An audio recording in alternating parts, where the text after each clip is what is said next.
Magandang araw.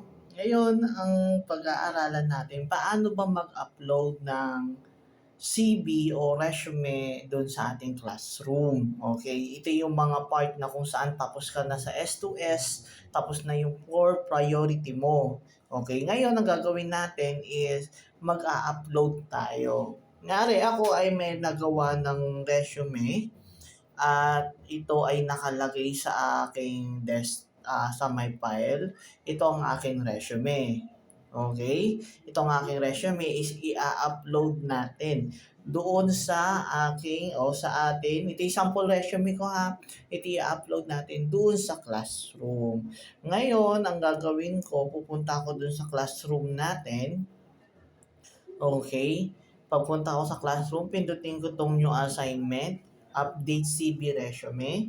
Okay, add Word, then click ko yung upload.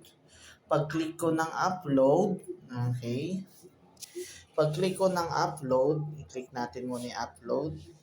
Okay, pag-click ko ng upload, punta ako dun sa download kasi nasa download siya.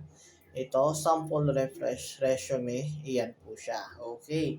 Ngayon, pag na-download ko siya, please wait until all file has been uploaded. Okay. Pag once na na-upload ko na siya, okay, makikita ko na siyang ganyan. Hindi pa yan naka-turn in. Kailangan ko siya i-hand in.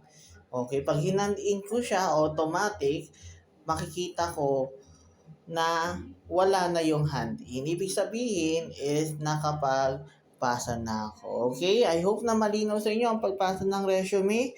Ito, ganito po yung resume na ipapasa natin. Okay? Ganyan po yung itsura. At kung meron ka mang existed na resume na, pwede mo naman na yung gamitin at i-upload dito. Okay? Maraming salamat. Thank you. Happy learning.